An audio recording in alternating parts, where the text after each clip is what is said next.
नमस्कार दर्शक बंधु। आज चाषी बहुत बड़ खुशीर खबर जे अदिनिया वर्षा जो चाष जमी नष्ट हो जाए मुख्यमंत्री गोटे बहुत बड़ घोषणा कर कौन से घोषणाटी आपण मैंने शुणु तापर मुझे विषय सविशेष विवरणी आपण मानक जनाऊँ। जय जगन्नाथ। देखते आपण मैंने चाषी को मिल क्षतिपूरण काली सुधा क्षयक्षति नहीं अभियोग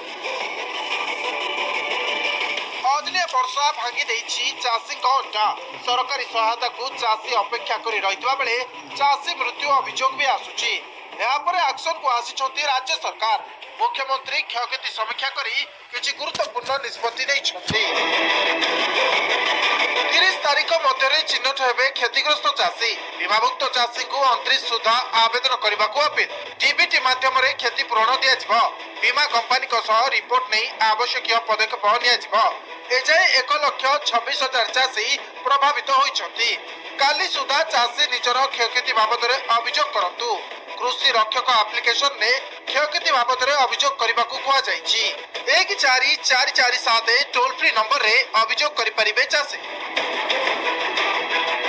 बीमा करिथिबा ओ बीमा न करिथिबा क्षतिग्रस्त समस्त चाषी माननकु राज्य और केंद्र सरकारंकर नियम अनुसार सहायता यथाशीघ्र डीबीटी माध्यम जोगे देवाई राज्य सरकार निष्पत्ति नहीं। तेणु आपण मैंने शुणिले जे मुख्यमंत्री घोषणा कर सारी जे काली 29 तारीख सुधा सबू चाषी मैंने कंप्लेन करेंगे।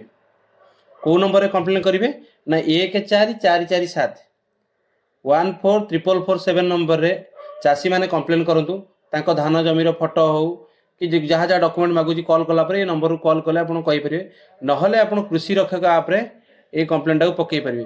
कृषि रक्षक आप्रे केमी अप्लाई करेंगे से विषय जानवा को मो सहित जोड़ी होकर रुहतु मत कमेंट बॉक्स में लिखूँ कृषि रक्षक आप केमी खोला हम कौन हम मुझे डिटेल्स प्रोवाइड करी। ठीक अच्छे जो मैंने कृषि रक्षक आप्रे कौन भी असुविधा होती जानवा चाहते मो सह डिटेल्स रखुँ मुझे निश्चित हेल्प करी। ठीक अच्छे तेणु ये आज बरणी आपण मैंने जमे समय व्यस्त करूँ काली सकाळ सुधा आपण मैंने जो मान चाष जमी क्षति होती से मैंने 14447 नंबर रे कंप्लेन करूँ एवं जो मैंने कॉल न लगे कृषि रक्षक आप्रे बहुत कष्ट हम आप डिफिकल्ट हम तेणु आप कृषि रक्षक आप विषय जानवा चाहते कौन आप असुविधा रोचे आपड़ मत डीएम करूँ ना कमेंट बॉक्स में लिखूँ मुझे निश्चित हेल्प करी। आपको कॉन्टैक्ट नंबर देवी हेल्प करी। जय जगन्नाथ।